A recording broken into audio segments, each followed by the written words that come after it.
بسم اللہ الرحمن الرحیم وَإِذْ أَخَذَ اللَّهُ مِيثَاقَ النَّبِيِّينَ لَمَا آتَيْتُكُم مِّن كِتَابٍ وَحِكْمَةٍ ثُمَّ جَاءَكُمْ رَسُولٌ مُصَدِّقٌ لِّمَا مَعَكُمْ لَتُؤْمِنُنَّ بِهِ وَلَتَنصُرُنَّهُ قَالَ أَأَقْرَرْتُمْ وَأَخَذْتُمْ عَلَىٰ ذَلِكُمْ إِصْرِي قَالُوا أَقْرَرْنَا قَالَ فَاشْهَدُوا وَأَنَا مَعَكُم مِّنَ الشَّاهِدِينَ فَمَن تَوَلَّىٰ بَعْدَ ذَلِكَ فَأُولَٰئِكَ هُمُ الْفَاسِقُونَ أَفَغَيْرَ دِينِ اللَّهِ يَبْغُونَ وَلَهُ أَسْلَمَ مَن فِي السَّمَاوَاتِ وَالْأَرْضِ طَوْعًا وَكَرْهًا وَإِلَيْهِ يُرْجَعُونَ قُلْ آمَنَّا بِاللَّهِ وَمَا أُنزِلَ عَلَيْنَا وَمَا أُنزِلَ عَلَىٰ إِبْرَاهِيمَ وَإِسْمَاعِيلَ وَإِسْحَاقَ وَيَعْقُوبَ وَالْأَسْبَاطِ وَمَا أُوتِيَ مُوسَىٰ وَعِيسَىٰ وَالنَّبِيُّونَ مِن رَّبِّهِمْ لَا نُفَرِّقُ بَيْنَ أَحَدٍ مِّنْهُمْ وَنَحْنُ لَهُ مُسْلِمُونَ وَمَن يَبْتَغِ غَيْرَ الْإِسْلَامِ دِينًا فَلَن يُقْبَلَ مِنْهُ وَهُوَ فِي الْآخِرَةِ مِنَ الْخَاسِرِينَ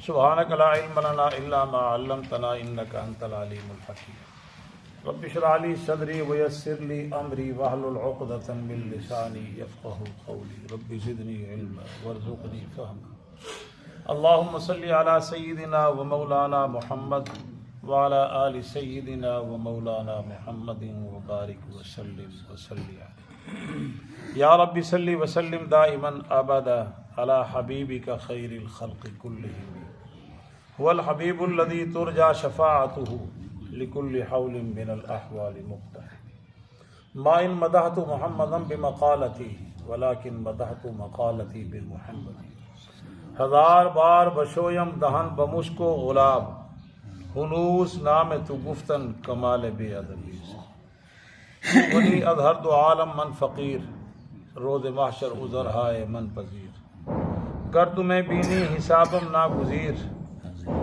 گر تمہیں بینی حسابم ناگزیر اد نگاہ ہے مصطفیٰ پنہا بن وہ زمانے میں معزز سے مسلمان ہو کر ہم خوار ہوئے تاریک مپندار سعدی کے راہ صفا تواں رفت جز بر پہ اے مصطفیٰ خدایا بحق کے بنی فاطمہ کہ برقول ایما کنی خاتمہ اگر دعوتم رد کنی ور قبول منو دست و دامان آل آدمی کا جسم کیا ہے جس پہ شیدا ہے جہاں ایک مٹی کی عمارت ایک مٹی کا مکان خون کا گارا لگا اینٹ جس میں ہڈیاں چند سانسوں پہ کھڑا ہے یہ خیالی آسمان موت کی پرزور آندھی جسم اس سے ٹکرائے گی ٹوٹ کر یہ عمارت پس خاک میں مل جائے گی شنیدم کے در روز امید و بیم بداں راہ بنے کا بے بخشت کری خلاف پیمبر کسے را گزیر خلاف پیمبر کسے را گزیر کہ ہرگز بمنزل نخواہد رسید ارشاد باری تعالی وہ وقت ذرا دھیان میں لاؤ جب اللہ نے انبیاء علیہ الصلوۃ والسلام سے پختہ عہد لیا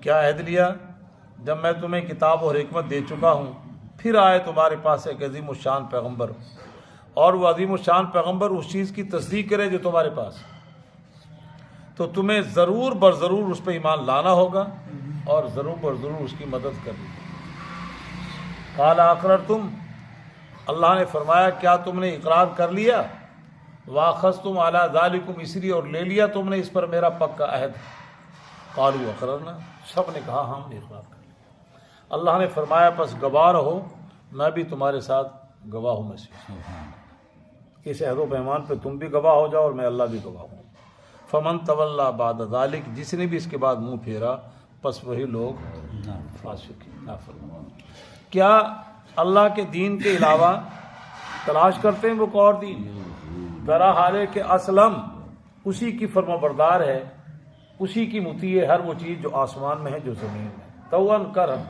چاہتے ہوئے چاروں ناچار اسی کی فرما وَإِلَيْهِ يُرْجَعُونَ اور اسی کی طرف تمام لوٹائے جائیں گے کہہ دیجئے کہ ہم ایمان لائے اللہ پر اور اس چیز پہ ہم ایمان لائے جو اتارا گیا ہم پر اور اس چیز پہ ایمان لائے جو نازل کی گئی ابراہیم اور اسماعیل اسحاق اور یعقوب والاسباط اور ان کے اولاد پر جو بھی اللہ نے اتارا ہمارا سب پہ ایمان وما اوتي موسیٰ وعیسیٰ جو دیا گیا موسیٰ کو اور جو دیا گیا عیسیٰ کو والنبیون من ربہم اور تمام نبیوں کو ان کے رب کی طرف سے جو عطا ہوا ہمارا سب پہ ایمان لا نفرق بین احد منہم، ہم ان میں سے کسی کے درمیان میں تفریق نہیں کرتے، ونحن لہ مسلمون، اور ہم سب اسی کے لیے فرما بردار ہیں۔ ومن یبتغی غیر الاسلام دینا، اور جس نے بھی پسند کیا تلاش کیا اسلام کے علاوہ کسی دین کو، پس ہرگز وہ اس سے قبول نہیں ہوگا اور وہ آخرت میں خاسرین میں سے ہوگا۔ رانا صاحب توجہ ہو۔ جی جی گزشتہ درس میں آپ کی حاضری نہ تھی، اس سے پیوستہ میں رائے صاحب کی، اس سے پیوستہ میں میری غیر حاضری تھی آپ کے کہنے سے پہلے کیا، اور وہ احباب جو مسلسل تسلسل سے حاضری ہوتی ہے، یقین جانے کہ ہر خطیب کو ان کی کمی محسوس ہوتی ہے، بہت زیادہ، بہت ہی زیادہ محسوس ہوتی ہے۔ تو جو اہل ذوق درمیان پہ بیٹھے ہوتے ہیں، اگر ان میں سے ایک بھی غیر حاضر ہو تو یوں محسوس ہوتا ہے کہ میں مخاطبین یا سوئے ہوئے ہیں یا شاید کوئی اوپری مخلوق ہے، بہرحال اس پہ کوئی ایسا نامناسب جملہ نہ نکلے، کچھ خفا نہ ہو جائے۔ بہرحال اہل توجہ کا ایک ذوق ہوتا ہے جو خطیب کے دل پر وہ عکس کرتا ہے، اور بسا اوقات اس کے اپنے مطالعے میں بھی وہ بات نہیں ہوتی جو اللہ تعالیٰ ذہن پر ڈال دیتے ہیں طلب پر۔ ارشاد باری تعالیٰ گزشتہ درس میں تھا کہ نجران کے وفد سے نبی علیہ الصلوۃ والسلام کا مکالمہ ہوا، تو وہ دلائل کتاب نہ لا سکے تو پھر مباہلے کی نوبت آئی۔ پھر مباہلے میں بھی انہوں نے سوچ لیا کہ پیغمبر برحق ہے، خسارہ ہمارا ہوگا، تو وہ جزیہ دینے پہ آمادہ اور راہ فرار اختیار کر لیا۔ اب وہ قیام ان کا مدینے میں تھا، تو مختلف مجلسوں میں ابھی گفتگو چل رہی تھی، تو اطراف مدینہ کے یہودی وہ بھی گاہے بگاہے مجلس میں تشریف لاتے، امام الانبیاء بعد نصیحت فرماتے، مختلف مجلسیں ہوتی۔ تو اس دوران بنو قریظہ کا یہودی عالم ابو رافع اس بدبخت نے کہا کہ گفتگو سے معاذ اللہ ہم یوں محسوس کرتے ہیں جس طرح عیسائیوں نے عیسیٰ علیہ الصلوۃ والسلام کو الہ بنایا، تم بھی شاید اپنی الوہیت کے پرچار کرنے لگے۔ معذ اس کے جواب میں اللہ نے اس آیت کو نازل فرمایا، ما کان لبشر ان یؤتیہ اللہ الکتاب، کسی بشر کے شایان شان نہیں اللہ اس کو کتاب دے، نبوت دے، حکمت دے، اور پھر وہ لوگوں سے کہے کونوا عباد لی من دونی، اللہ تم کے علاوہ میرے بندے بن جاؤ۔ لیکن وہ کیا کہتا ہے؟ جس انسان کو ہم کتاب دیں، حکمت دیں، نبوت دیں، کتاب دیں، حکمت دیں، اور پھر وہ کیا کہتا ہے؟ ولیکن کونوا ربانیین، وہ کہتا ہے اللہ والے ہو جاؤ، رب نو منن والے بن جاؤ۔ اور کیوں کہتا ہے وہ یہ بات؟ بما کنتم تعلمون الکتاب، وہ تمہیں کتاب کی تعلیم بھی دے رہا ہے، خود بھی کتاب پڑھ رہا ہے، کیونکہ کتاب میں تمہیں یہی تو پڑھا رہا ہے وہ۔ اور فرمایا ولا یأمرکم ان تتخذوا الملائکۃ والنبیین اربابا، وہ تمہیں اس بات کا کبھی بھی، میرا فرستادہ، میرا بھیجا ہوا پیغمبر کبھی بھی قیامت آ جائے گی یہ جملہ نہیں کہے گا کہ تم فرشتوں کو یا نبیوں کو رب بنا لو، وہ مجھے اللہ ہی کی الوہیت کا پتہ۔ اور فرمایا عقل کے زاویے پر ایسا ایامرکم بالکفر بعد اذ انتم مسلمون، تمہارے اسلام قبول کرانے کے بعد اب تمہیں وہ کفر کی دعوت دے گا۔ اس کی تو پہلی دعوت کیا؟ لا الہ الا اللہ محمد رسول اللہ۔ پہلی دعوت کیا؟ یا ایھا الناس قولوا لا الہ الا اللہ تفلحوا۔ وہ تو مجھے اللہ کی الوہیت کا پرچار کر رہا ہے، تو اب تمہارے اسلام لانے کے بعد اب تمہیں کفر کی طرف لائے گا۔ وہ کیا بیوقوف والی باتیں کریں، میرا نبی ایسا نہیں۔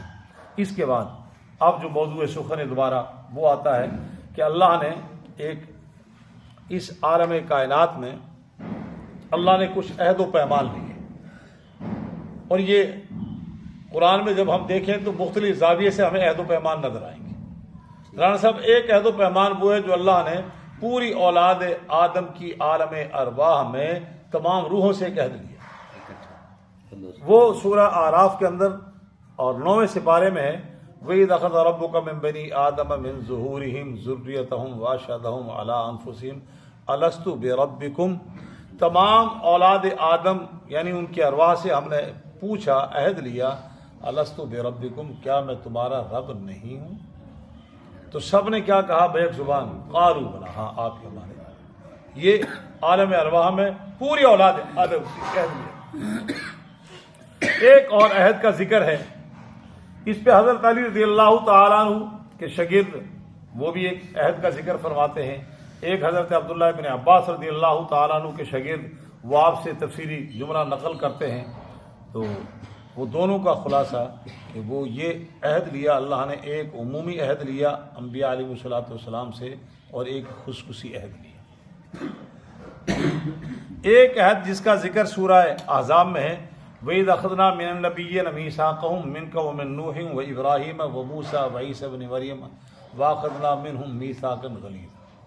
ہم نے انبیاء کا نام لیا، ہم نے نوح علیہ الصلوۃ والسلام سے بھی عہد لیا، آپ سے بھی لیا، اور نبیوں سے ہم نے عہد لیا۔ وہ عہد یہ تھا کہ اگر تمہارے کہ بعد میں آنے والے نبی نے پہلے نبی کی تمام نبوت کی تصدیق کرنی ہے، بعد میں آنے والے نے پہلے نبی کی تصدیق تکذیب نہیں کرنی کسی بھی۔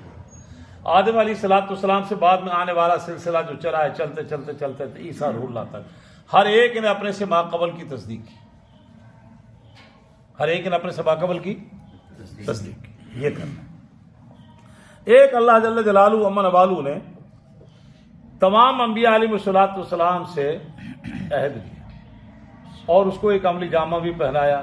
معراج کی رات میں بیت المقدس میں تمام نبیوں کی امامت جب کرائی تو یہ بتلا دیا کہ یہ میرے عظیم الشان پیغمبر ہیں۔ اب یہ اسی کی طرف یہاں پہ اشارہ کیا، وَإِذْ أَخَذَ اللَّهُ مِيثَاقَ النَّبِيِّينَ لَمَا آتَيْتُكُم مِّن كِتَابٍ وَحِكْمَةٍ۔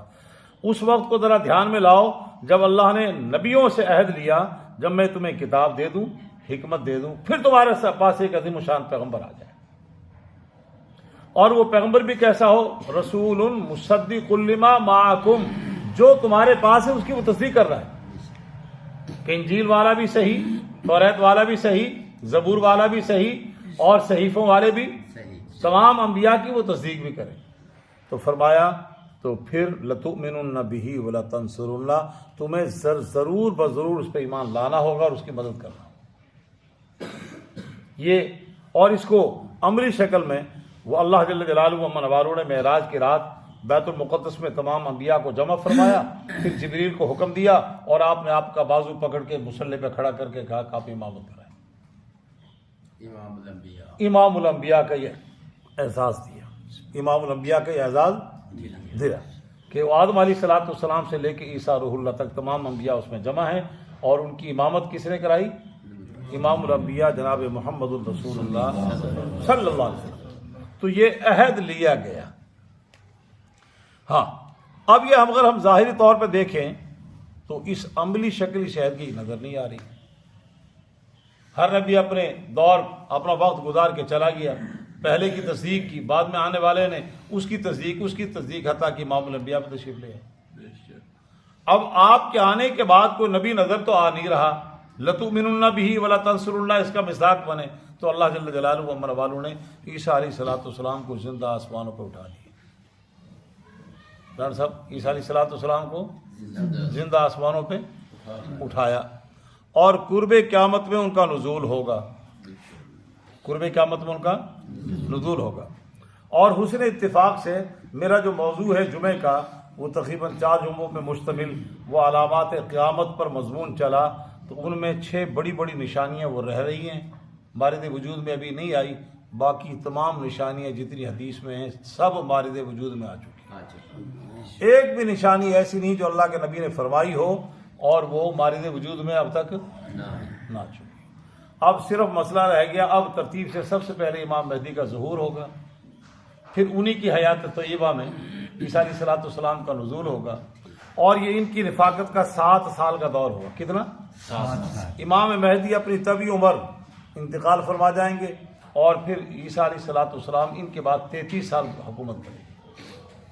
اسی میں دجال آئے گا، اس کی سرکوبی بھی ہوگی، اسی میں یاجوج ماجوج بھی نکل کے آئیں گے، اور ان کی نسبت ہماری نسبت سے 1 اور 99 کی نسبت ہوگی، اتنی بڑی تعداد ہوگی اس کی۔ وہ آئیں گے، ان سے جہاد نہیں ہوگا، وہ طوفان بدتمیزی دنیا میں برپا کر دیں گے، پھر اللہ کی طرف سے ان پہ طاعون کی بیماری آئے گی، اور ساری کی ساری بیماری میں مر جائیں گے، تعفن، بدبو، پھر بارش، پھر سیلاب، پھر بہنا ان کا، یہ سب اللہ تعالیٰ پھر انتظامات فرمائے۔ اور اسی میں ایک نشانی ہوگی دابۃ الارض، زمین سے ایک جانور نکلے گا، تکلمہم لوگوں سے باتیں کرے گا. ہاں قرآن میں ہے حدیث، یہ قرآن. ویدا وقال قول علیہ مخرجنا لہم دابۃ من الارض، زمین سے ایک جانور نکلے گا. تفصیل اس کی نہیں ہے، کیا اس کی جسامت ہوگی، کیا اس کی ساخت ہوگی، یہ لمبی چوڑی اس کی تفصیل نہیں ہے. تکلمہم، لوگوں سے بات کرے گا. اور پھر اس کے بعد ایک نشانی جو آخر میں ہے وہ یہ ہے کہ سورج بجائے مشرق کے مغرب سے طلوع. یہ رودانہ حضرت ابو ذر کی روایت کے اندر موجود ہے. نبی علیہ الصلوۃ والسلام نے پوچھا کہ ابو ذر تمہیں معلوم ہے جب سورج طلوع ہوتا ہے تو پھر یہ طلوع ہونے کے بعد کہاں جاتا ہے؟ فرمایا اللہ اور اس کا رسول بہتر جانتے. فرمایا یہ عرش پہ جا کے حاضری لگواتا ہے اور کہتا ہے میرے لیے کیا حکم ہے؟ اللہ تعالیٰ فرماتے ہیں کل دوبارہ پھر طلوع ہو جاؤ روزانہ. فرمایا اسی ترتیب سے یہ جائے گا قرب قیامت میں. پھر یہ اللہ سے کہے گا میرے لیے کیا حکم؟ اللہ تعالیٰ فرمائیں گے جہاں سے نکلے ہو وہیں سے واپس ہو جاؤ. ارجی علامات این جیت، جہاں سے آیا ادھر واپس جاؤ. تو یہ مغرب سے پھر سورج واپس جائے. اور جب یہ نصف النہار ہوگا تو یہ سمجھو کہ دنیا کی جاگنے کا وقت ہوگا، نزا کا حالت ہوگا عالم کائنات کا. تو ان میں آدم علیہ السلام امام الانبیاء، یہ انبیاء علیہ الصلوۃ والسلام کی ارواح سے عہد لیا گیا کہ جب میں تمہیں کتاب و حکمت دے دوں پھر عظیم الشان پیغمبر آئے اور وہ پیغمبر تمہاری تمام نبوتوں کی تصدیق کر رہا ہے.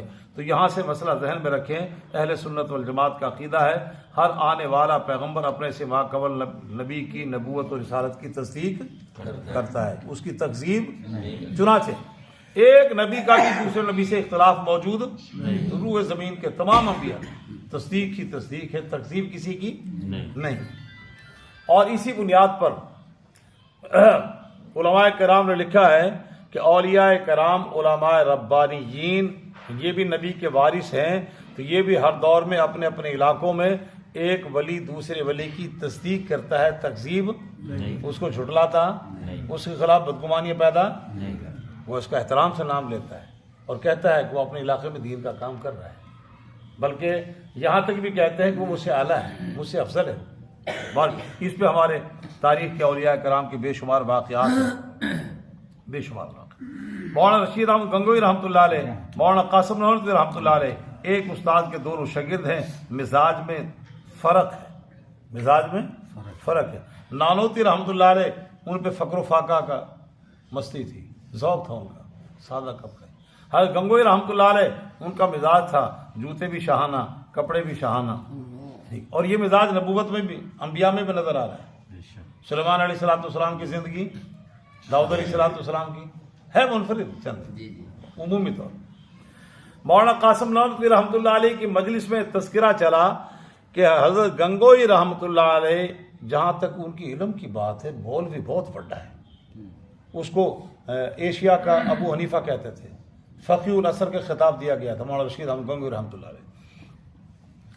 تو آپس میں مولانا قاسم نانوتوی رحمۃ اللہ علیہ کے مجلس میں فرمانے لگے جہاں تک علم کی بات ہے اس میں تو حضرت گنگوئی رحمۃ اللہ علیہ بہت بڑے عالم ہیں، مگر جہاں تک ہے بات زہد کی، تقویٰ کی، اس میں حضرت نانوتوی سے بہت پیچھے ہے. مولانا نانوتوی رحمۃ اللہ علیہ برجستہ فرمانے لگے کیا کہا، کیا ناراضگی کر رہے ہو؟ وہ علم میں بھی مجھ سے بڑا ہے اور زہد اور تقوی میں مجھ سے بڑا. فرمایا حضرت تمہیں شانہ لباس. فرمایا اس نے اپنے نفس امارہ کو قابو میں کر لیا اور میں ریاضت مجاہد اس لیے کر رہا ہوں میرا قابو نہیں آنے. میں انہوں پوکھیا مارنا، پھٹے پرانے کپڑے پوانا ہے، ویریا کھڑا اے ویر جاندہ ہے. نفس امارہ کی ترتیب بالکل اس طرح ہے جس طرح سرکش گھوڑا، تو اس کو لگام ڈال کے سوار کیسے قابو کرتا ہے. بعضوں سے وہ قابو آ جاتا ہے، بعضوں کو سواروں کو گرا دیتا ہے. تو یہ نفس امارہ. رانا صاحب سمجھا پہ فرمانے لگے میں نے اپنا لباس اور یہ کیفیت اس لیے رکھی ہے کہ میرے نفس امارہ قابو میں نہیں آ رہا. اور وہ اتنا بڑا عالم ہے، وہ تقوی میں بھی مجھ سے آگے ہے اور اس نے اپنے نفس امارہ کو قابو کر لیا. وہ شاہانہ لباس پہن کے اس کے دل پہ کوئی اثر نہیں ہوتا، اسے کوئی پرواہ نہیں ہوتی، وہ اس سے متاثر نہیں ہوتا. اچھے جوتوں سے، اچھے لباس سے متاثر نہیں. تو یہ ذوق ہے. تو اب سیدنا عیسیٰ علیہ الصلوۃ والسلام کو اللہ نے زندہ آسمانوں پر اٹھایا اور قرب قیامت میں ان کا نزول ہوگا اور پھر اس عہد و پیمان کا عملی جامہ ہوگا. لَتُؤْمِنُنَّ بِهِ، اس کا مصداق کیا پڑھیں گے اور کیا پڑھوائیں گے؟ لا الہ الا اللہ محمد. اور جو جو امتی بن کے آئیں گے، اور نہ عیسیٰ روح اللہ خود کہیں گے، نہ کہلوائیں گے، نہ کہنے دیں گے، نہ کہیں گے، نہ کہلوائیں گے، نہ کہنے دیں گے۔ ہاں انہیں سارے جناب نے پاپیوں سیدھا کریں گے۔ ہاں ان میں سے وہ علیحدہ بات ہے کہ اکثر سمجھ جائیں گے کہ عیسیٰ علیہ الصلوۃ والسلام ہی ہیں اور صحیح ہیں، اکثر تعداد اسلام قبول کر لے گی، باقی جناب جڑے یہودی ٹولہ ہے سیدھے ہو جائیں گے۔ یہ تو ایسے سیدھا ہوں گے، ایسا سیدھا ہوں گے، ایسا سیدھا ہوں گے، وقت قریب ہے، یہ اتنا سیدھا ہوں گے کہ پتھر بھی آواز دے کے کہے گا یا مسلم یا عبداللہ، میرے پچھلے پاسے کانٹتے جناب لی ہے گا چوڑا اسرائیلی، انہوں کاٹے نو مارے نو۔ درخت بھی آواز دے کے کہے گا او مسلمان، کوئی میری آواز سن رہا ہو تو آ جائے، اور اس کو چھپنے نہیں دوں گا میں، میری کانٹتے آ کے جناب لی بدبخت میرے قریب آن کے نحوست لے کے کھڑا ہے، مارو اس کو۔ یہاں حدیث میں ہے، یعنی شجر و حجر آواز دے کے کہیں گے یہ چھپ رہا ہے ہمارے پیچھے، اس کو نکالو اور مارو۔ ہاں یہ ٹھیک ہے نا۔ تو اللہ جل جلالہ نے فرمایا لتؤمنن بہ ولتنصرنہ، تمہیں ایمان پہ لانا ہوگا اور اس کی مدد بھی کرنی ہے۔ آگے فرمایا قال اقررتم، کہ تم نے اقرار کر لیا، تم نے اقرار۔ تو عہد و پیمان ہو گئے تین، ایک عالم ارواح میں عامت الناس سے، اور ایک انبیاء کا ایک دوسرے سے کہ آپ کے بعد جو بھی نبی آئے گا آپ نے اس کی تصدیق کرنی ہوگی، اور ایک اکٹھا انبیاء کی ارواح سے اللہ نے عہد لیا، اور یہاں پہ سمجھا دیا، بتلا دیا کہ جس نبی کے لیے میں عہد و پیمان کر رہا ہوں یہی خاتم النبی ہے۔ یہ اتنا عظیم المرتبت ہے کہ اس کے بعد اور پھر بیت المقدس میں امامت کرا کے یہ عہد لے کے انسانیت کو بتلا دیا، ذی عقل ذی فہم کو سمجھا دیا کہ اتنا عظیم المرتبت ہے، اس کے بعد اب اور کوئی نبی نہیں ہے۔ یہ اس کی شان ہے جس کے لیے انبیاء سے بھی وعدہ لیا جا رہا ہے، سب جس کے لیے انبیاء سے بھی لتؤمنن، اور اس کو عملی جامہ پہنانے کے لیے عیسیٰ علیہ الصلوۃ والسلام کو زندہ آسمانوں پہ اٹھایا، ان کا نزول ہوگا، اور وہ کہیں گے لتؤمنن لا الہ الا اللہ محمد الرسول اللہ ولتنصرن، اور مذہب اسلام ہی کی اشاعت کریں گے، مذہب اسلام کی اشاعت، اور حتیٰ کہ حدیث میں آتا ہے وہ خنزیر کو بھی قتل کریں گے۔ نوح علیہ الصلوۃ والسلام سے لے کے آج تک تمام ادیان میں، تمام شریعتوں میں خنزیر حرام رہا ہے، اور آج کا عیسائی اس کو حلال کہتا ہے، آج کا عیسائی اس کو کیا کہتا ہے؟ تو عیسیٰ علیہ الصلوۃ والسلام اس کو قتل کریں گے، اور دین شریعت کی پاسداری میں جب اس کو حرام کہا گیا ہے تو قتل کر کے ثابت کریں گے کہ ہماری شریعت میں بھی حرام تھا، اور بھی اس آخری شریعت میں بھی حرام ہے، اور اس کو حلال نہیں رہنے دیا جائے گا۔ تو فرمایا کہ تم نے اقرار کر لیا اور تم نے اس پہ پختہ عہد کر لیا، تو سب نے کہا قالوا اقررنا، ہم نے اقرار کر لیا۔ آدم علیہ الصلوۃ والسلام سے لے کے عیسیٰ روح اللہ تک تمام ارواح نے بے یک زبان کیا کہا؟ قالوا اقررنا۔ یہاں سے ثابت ہوا کہ یہ جس کے لیے عہد و پیمان ہے یہ آخری نبی ہے، اور یہی آفاقی نبی ہے، یہی عالمی سطح کا نبی ہے، اور اقوام متحدہ جو امریکہ کی ایک لانڈی ہے، یہ اقوام متحدہ اس وقت تک اقوام متحدہ ہو نہیں سکتی جب تک اسلام قبول نہ کرے۔ علی بات سمجھ میں نہیں آئی، بڑی ایک زاویے سے بات سمجھا رہا ہوں، رائے صاحب کو سمجھ میں آ گئی۔ وہ اقوام متحدہ کیسے اقوام متحدہ ہوگی جس کے اغراض و مقاصد علیحدہ علیحدہ ہوں، نظریات علیحدہ علیحدہ ہوں۔ انہوں نے اگر وہ عیسائی سربراہ ہے تو عیسائیوں کے لیے سوچے گا، یہودی ہے تو یہودیوں کے لیے سوچے گا۔ جب آفاقی اور عالمی نبی آ گیا، اب انہیں اسلام قبول کر کے پھر تو وہ اقوام متحدہ ہیں، وگرنہ یہی اوچھی اور کمیڈی حرکت کریں گے جو اس وقت غزہ میں ہو رہی ہے کہ نہیں؟ بات سمجھ میں آ گئی؟ ہاں، اقوام متحدہ تب ہوگی جب آفاقی اور عالمی نبی کو نبی مانیں، پھر قوموں کے لیے فیصلہ کریں، ایک نبی کے زیر سایہ ایمان کو اختیار کریں، یہودیت کو چھوڑیں، نصرانیت کو چھوڑیں، لامذہب کو چھوڑیں، دہریہ اور زندگی اور الہاد کو چھوڑیں، تب وہ اقوام متحدہ ہوگی، وگرنہ وہ اقوام متحدہ نہیں ہے، متحدہ نہیں ہے، اقوام ہے۔ کیا متحدہ ہے؟ ان کے تو نظریات علیحدہ علیحدہ ہیں، متحدہ کہاں ہیں وہ؟ یہی وجہ ہے کہ ان کے فیصلوں میں عدل ہے، ان کے فیصلوں میں عدل ہے؟ عدل ہے ہی نہیں۔ عدل تب ہوگا جب ایک آفاقی اور عالمی اس نبی پہ ایمان لائے۔ آگے فرمایا اے نبیو تم گواہ رہو، وانا معکم من الشاہدین، اور میں بھی تمہارے ساتھ گواہ ہوں اس بات پر جو میرے اور تمہارے درمیان میں عہد و پیمان ہو۔ فمن تولی بعد ذلک، عہد و پیمان کو جو توڑے اللہ تعالیٰ اس کو فرمانے وہ فاسق ہو۔ اگر وہ اس توحید کا، پیغمبر کی رسالت کا انکار کر دے تو فسق بےایمانہ ہوگا کہ وہ کافر ہے، اور اگر اللہ کی توحید پیغمبر کی رسالت میں ایمان رکھتے ہوئے پھر عہد کو توڑے پھر فاسق بےایمانہ ہوگا کہ وہ گناہ کبیرہ کا مرتکب۔ آگے فرمایا افغیر دین اللہ یبغون ولہ اسلم من فی السماوات، کیا اللہ کے علاوہ کیا دین کے علاوہ اور دین تم پسند کرتے ہو؟ افغیر دین اللہ، اللہ کا جو دین ہے یہ تمام ادیان میں بنیادی اصول ایک تھے، شریعت علیحدہ، رانا صاحب میری طرف توجہ، شریعت علیحدہ ہیں، دین سب کا، ان میں اصول ایک ہے، سب تمام ادیان میں، تمام نبیوں کی نبوتوں میں بنیادی چیز، اصولی چیز دین وہ ایک ہے۔ تو فرمایا اس کے علاوہ اور دین تلاش کرتے ہیں، حالانکہ اس دین کی عظمت کا عالم یہ ہے کہ جو آسمان میں ہے، ساتوں آسمان ساتوں زمین، ہر چیز اللہ ہی کے سامنے سرنڈر ہے، سر تسلیم خم ہے، اسلم، اسی کے سامنے سر رکوع ہے، ساتوں آسمانوں میں ساتوں زمین میں۔ اور فرمایا کہ اس پورے عالم دنیا میں، کائنات میں 4 بالش کی جگہ بھی ایسی نہیں جہاں پہ فرشتہ سجدہ نہ کر رہا ہو، اسلم من فی السماوات، اور یہی وہ اسلم ہے جس کے لیے فرمایا اذ قال لہ ربہ اسلم، اللہ نے ابراہیم علیہ السلام کو مخاطب کر کے کہا اذ قال لہ ربہ اسلم، تو جواب میں ابراہیم علیہ السلام کیا فرمایا؟ اسلمت لرب العالمین، میں رب العالمین کے سامنے سر تسلیم خم ہو گیا۔ یہ ہے اسلام۔ فرمایا جو اب اس کے علاوہ اور دین کو پسند کرتا ہے تو وہ دین نہیں چلے گا، اللہ کا پسندیدہ دین یہی ہے۔ شہید اللہ انہ لا الہ الا هو والملائکۃ والعلم قائما بالقسط لا الہ الا هو العزیز الحکیم ان الدین عند اللہ الاسلام، دین اللہ کے نزدیک اسلامی دین ہے، بس اس کے علاوہ اور کوئی دین نہیں چلے گا۔ تو فرمایا توان کرہن، ساری دنیا ویلیہ یرجعون، اور سب کے صرف لوٹ کے اسی کی طرف۔ سورہ یاسین کی آخری آیت فسبحان الذی بیدہ ملکوت کل شیء، پاک ہے وہ ذات ساری کائنات اس کے قبضے میں، ویلیہ یرجعون، اور سب نے لوٹ کے اسی کی طرف۔ پنجابی کی آندر پہنچو گے کھوتی، سب نے ادھر جانا، جب جانا ادھر ہے تو کس کا انکار کر رہے ہو؟ تو اس کا پسندیدہ دین کو کیوں نہیں اپنا رہے؟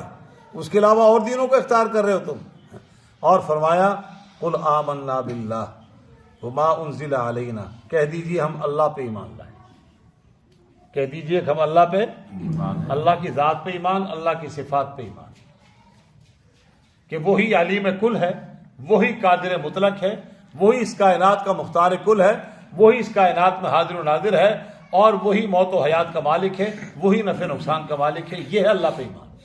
قل آمنا باللہ، اس کے علاوہ اس کائنات میں کوئی اور الہ نہیں، کوئی اور خالق نہیں، وہ واجب الوجود ہے۔ لیس کمثلہ شیء لم یلد ولم یولد ولم یکن لہ کفوا احد، اس اللہ ایمان، کہہ دیجئے کہ ہم اس اللہ پہ ایمان لائے۔ وما انزل علینا، اور اس پہ ہم ایمان لائے جو ہم پر اتارا گیا، یہ قرآن پاک۔ اور قرآن کے متعلق قرآن نے خود کیا کہا کہ ہم نے اس کو اتارا، ثم ان علینا بیانا، اس کا بیان کرنا بھی ہمارے ذمہ ہے، ان علینا جمعہ و قرآنا، اس کو آپ کے قلب اثر پہ جمع کرنا بھی ہماری ذمہ داری، اور آپ کی زبان پہ اس کا بیان جاری کرنا وہ بھی ہماری ذمہ داری۔ اور فرمایا وانزلنا الذکر لتبین للناس ما نزل الیہم، ہم نے آپ پہ اس قرآن کو اتارا ہے اور ہم آپ کو آپ کی زبان سے کھول کھول کے اس کو بیان کروا رہے ہیں، یہ ہماری ذمہ داری۔ تو اس پہ ایمان لانا ہے، اس پہ ایمان لانا۔ ہاں، اور فرمایا مسلمانوں کی شان کیا ہے؟ مسلمان تؤمنون بالکتاب کلہ، ساری کتابوں پہ ایمان لاتے ہیں۔ آگے آ رہا ہے وما انزل علی ابراہیم، جو ہم پہ اتارا گیا اس پر ہمارا ایمان ہے پورے قرآن پہ۔ وما انزل علی ابراہیم، جو ابراہیم علیہ السلام پہ اتارا گیا۔ ان فی ھذا لفی الصحف الاولی صحف ابراہیم و موسی، اس پہ ہمارا ایمان ہے۔ و اسماعیل، اور اسماعیل علیہ السلام، اسحاق علیہ السلام، دونوں نبی بھی ہیں، رسول بھی ہیں، اور دونوں اور بیٹے ہیں جناب ابراہیم علیہ السلام کے، جو انبیاء کے جد امجد ہیں، یہ دونوں ان کے بیٹے ہیں، ایک ہاجرہ کے وطن سے، ایک سائرہ کے وطن سے، دونوں عظیم الشان پیغمبر ہیں۔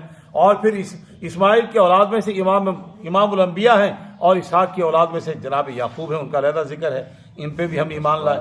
والاسباط، اور اسباط کے اندر مفسر حضرات نے لکھا ہے کہ یعقوب علیہ السلام کی اولاد میں 4000 نبی رسول آئے۔ کتنے؟ 4000 نبی اور رسول آئے۔ ان میں داؤد علیہ السلام جیسا عظیم المرتبت نبی ہے، وآتینا داؤد زبورا، ان میں موسیٰ کلیم اللہ جیسا عظیم نبی ہے، اور ان میں سیدنا سلیمان علیہ السلام جن کو اللہ نے ایسی مملکت دی، ایسی بادشاہت دی، نہ ان سے پہلے کسی کو دی نہ ان کے بعد کسی کو، ملک اللہ ینبغی لأحد من بعدی، آپ کے بعد ہم نے ایسی بادشاہت کسی کو دی۔ امام الانبیاء کو ایک دفعہ فرمایا اگر آپ، فرمایا نہیں میرے بھائی نے سلیمان نے ایک دعا کر لی ہے، میں نہیں چاہتا اس پہ حرف آئے، اب مجھے ایسی سلطنت نہیں چاہیے، کیوں پھر مجھے ملے تو اسے اعلیٰ ہونا، تو میں اس کا ذوق ہی نہیں کرتا کہ میرے بھائی نے ایک ذوق کیا تھا، تو دیکھو نا احترام دیکھیں نبیوں کا، کہ انہوں نے کہا دیا اللہ پھر بادشاہ دنیا دی ہوئے اس تو بعد جناب، انہوں نے کہا ٹھیک ہے جناب، خیر تو فرمایا کہ ان کے ایسے عظیم الشان اولاد والاسواس مرادی سارے، وما اوتیا موسیٰ و عیسیٰ، علیحدہ سے پھر نام لیا موسیٰ کا اس لیے کہ وہ کریم اللہ ہیں اور عیسیٰ روح اللہ ہیں، اور فرمایا جو موسیٰ اور عیسیٰ کو دیا گیا اس پہ ہمارا ایمان ہے، والنبیون من ربہم، ٹو دی پوائنٹ، دو حرفی فرمایا جو سارے نبیوں کو رب نے ان کی طرف سے دیا ہمارا سب پہ ایمان، والنبیون من ربہم، یہاں چند نبیوں کا ذکر ہے اور پورے قرآن میں وہ 17 یا 22 کے قریب نبیوں کا ذکر ہے، اور مجموعی تعداد 1,24,000، 1,24,000 کو جو صحیفے، جو پیغام، جو اللہ کی طرف سے کلام ملا ہمارا سب پہ ایمان، والنبیون من ربہم۔ اور مسلمان کی شان قرآن نے کیا بیان کی، ہاں تم ہؤلاء تحبونہم ولا یحبونکم، کہ تم لوگ ہو تم ساری مخلوق سے پیار کرتے ہو اور یہود و نصارہ تم سے محبت نہیں کرتے، وتؤمنون بالکتاب کلی، تمہارا ساری کتاب پہ ایمان ہے، یہ سارا ایمان ہمارا۔ اور جبکہ ان کی کیفیت کیا ہے، افتؤمنون ببعض الکتاب وتکفرون ببعض، ان کے پاس جو تورات ہے تعریف شدہ ہے، انجیل ہے تعریف شدہ ہے، انجیل وہ سریانی زبان میں نازل ہوئی، آج 120 کے قریب اس کے نسخے ہیں، سارے کے سارے تعریف شدہ ہیں، ایک بھی صحیح نہیں۔ تو فرمایا یہ ایمان نہیں لاتے، یہ بدبخت ہے۔ ہاں ان کی حالت کیا ہے، مسلمان کی ایک شان ہے، آدم علیہ السلام سے لے کے عیسیٰ روح اللہ تک تمام نبیوں کی نبوتوں پہ ایمان، تمام رسولوں کی رسالتوں پہ ایمان، اور تمام پہ نازل ہونے والے صحیفوں اور کتابوں پہ ایمان، والنبیون من ربہم، یہ مسلمان کو شان دیا کہ تمہاری یہ ذمہ داری۔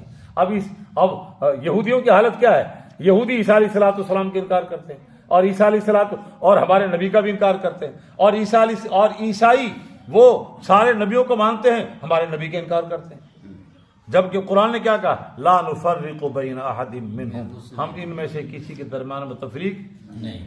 یہ یہاں بھی ارشاد فرمایا، پہلے سپارے میں ارشاد فرمایا، اور پھر یہ سورہ بقرہ کے آخر میں بھی ارشاد فرمایا کہ مسلمان یہ ایمان یہ ہے لا نفرق، اس میں کسی نبی کے لیے تنقیص اور کا پہلو نہیں، بے ادبی کا پہلو بالکل نہیں ہونا چاہیے۔ یہی وجہ ہے کہ اگر آج کے کلمہ کو مسلمان کہتا ہے میں عیسیٰ علیہ السلام کا معاذ اللہ انکار کرتا ہوں، دار اسلام سے خارج، اگر وہ کہے کہ موسیٰ کلیم کو میں نہیں مانتا، دار اسلام سے خارج، 1000 دفعہ قرآن پہ ایمان لیا، کوئی قابل قبول نہیں ایمان۔ اس لیے والنبیون من ربہم کی شرط لگائی اللہ، ونحن لہ مسلمون، اور ہم سب اس کے فرما بردار ہیں، ہم سب اس کے۔ وَمَن يَبْتَغِ غَيْرَ الْإِسْلَامِ دِينًا، جو اسلام کے علاوہ کسی اور دین کو پسند کرے گا وہ اسے قبول نہیں کیا جائے گا۔ یہ پسندیدہ اسلام یہی دین ہے، دین اسلام ہی پسندیدہ ہے جو اللہ نے امام الانبیاء کو عطا فرمایا، اور یہ وہی دین ہے جس کے متعلق فرمایا حنفاء للہ غیر مشرکین بھی۔ حنیف کا معنی، دین قیم کا معنی، ساری کائنات سے الگ تھلگ ہو کر ایک اللہ کی طرف توجہ۔ انی وجہت وجہی للذی فطر السماوات والارض حنیفا، میں متوجہ ہو گیا ہوں اس ذات کی طرف جس نے زمین و آسمان کو پیدا کیا، سب سے الگ تھلگ ہو کے صرف اسی کی طرف متوجہ۔ یہ دین ہے حنیف، اور یہی دین اسلام ہے۔ اسی دین کا کہا جو اس کے علاوہ اور دین کو پسند کرے گا وہ اسے ہرگز قبول نہیں کیا جائے گا۔ یہودیت اس کا انکار کر رہی ہے، نصرانیت اس کا انکار کر رہی ہے، اور امت مسلمہ اللہ نے ان کو یہ اعزاز دیا ہے کہ وہ اس دین اسلام پر ہے۔ مگر افسوس کے ساتھ آج کہنا پڑ رہا ہے، افسوس کے ساتھ یہودیوں نے اس دین کا انکار کیا، نصارہ نے انکار کیا، ہمیں اس سے گلہ نہیں ہے اس لیے کہ وہ ہمارے نہیں ہیں۔ آج مسلمان ہے جو اپنی تہذیب سے باغی ہو رہا ہے، جو اپنے اخلاقیات سے باغی ہو رہا ہے، اور اب تو یہاں تک حالت ہوگی مسلمان کی اپنی، وہ اس دین پر اعتماد نہیں کر رہا، آئین قانون کے حوالے سے اس پہ اعتماد نہیں کر رہا۔ آپ دیکھ لیں تمام اسلامی ممالک کی پارلیمنٹ کیا اس دین پہ اعتماد کر رہی ہے؟ یہاں شورائی نظام لایا جاتا ہے، جناب ضیاء الحق نے شورا بنائی، اس میں ہندو بھی ہے، سکھ بھی ہے، اور اس میں رافضی بھی ہیں، فلاں بھی ہیں، دہریہ ٹیپ بھی ہیں۔ تو اب شورائی طور پہ جب وہاں پہ وہاں پہ جب اسلامی قوانین پہ گفتگو ہوگی تو اس میں رائے ہندو سے لی جائے گی، رائے سب توجہ ہو آپ کی تو اس میں سکھ سے رائے لی جائے گی، اس میں رافضی سے رائے لی جائے گی، صحابہ کے گستاخ ہیں۔ یہ دین ہے، یہ دین ہے جس پہ ہم اعتماد کر رہے ہیں۔ ہم نے وہ تہذیب اسلام کی اس کو بھی ناپسندیدہ قرار دے دیا، اور اسلام کے طور تاریخ تہذیب کو بھی، اور اس پہ بے اعتمادی کا بھی آج ہم اظہار کر رہے ہیں پارلیمنٹ میں۔ تمام رائے صاحب کی شعور کی زندگی لمبی ہے، یہ دیانتداری سے بتائیں کہ انہوں نے جتنی پارلیمنٹوں کو دیکھا ہے، کوئی ایک پارلیمنٹ ایسی دیکھی جس نے اسلام کے خلاف ہردہ سرائی نہ کی ہو؟ اندازہ لگا تو پھر کیا حالت ہے؟ وَمَن يَبْتَغِي غَيْرَ الْإِسْلَامِ دِينًا فَلَن يُقْبَلَ مِنْهُ، اور پارلیمنٹ وہ ہوگی، اسلام قانون وہ ہوگا، کتاب و سنت کا قانون ہو، اور اس پہ صحابہ کا تعامل، صحابہ کا عمل ثابت ہو۔ اب اگر کوئی ایسی قانون ساز ادارہ جو صحابہ کا انکار کرے، وہ اسلامی پارلیمنٹ کہلا ہی نہیں سکتی۔ اس لیے ایک مکمل قرآن عملی طور پہ اس کا جو ڈھانچہ نظر آ رہا ہے وہ صحابہ کا عمل ہے، اور جو صحابہ کی بات کو گرا دے گا اس کا اسلام سے کوئی تعلق نہیں، ماننا پڑے گا۔ ہاں، اس لیے اللہ کے نبی نے فرمایا علیکم بسنتی و سنت الخلفاء الراشدین المہدیین۔ رائے صاحب ایک امام مہدی وہ ہوگا جس کا میں بھی انتظار کر رہا ہوں، اہل سنت والجماعت والے بھی اور شیعہ بھی انتظار کر رہے ہیں۔ فرق یہ ہے وہ ان کا امام مہدی المنتظر ہے اور ہمارا امام مہدی بس۔ ایسا فرق سمجھ میں آیا؟ وہ کہتے ہیں کہ 12واں امام قرآن کو لے کے غار میں چلا گیا، اب اس کا ہم انتظار کر رہے ہیں کب نکلے گا باہر، کب وہ باہر نکلے گا۔ اس پہ ہم اپنا ایک دادا استاد کا قول سنا دوں، مفتی رشید احمد صاحب کراچی کے تھے، جامع رشید والے، انہوں نے بڑا خوبصورت جملہ کہا، فرمان لگے آجو آپس سے اپنا اتفاق کر لیں گے۔ سب توجہ، ہم آپس میں ایک فارمولے پہ، ہمارے پاس ایک قرآن ہے، ہم اس پہ متفق ہو جائیں، جب تمہارا امام مہدی قرآن لے کے آئے گا پھر ہم اس پہ متفق ہو جائیں گے، جب تک نہیں ہے گئے تو متفق ہو جائیں گے۔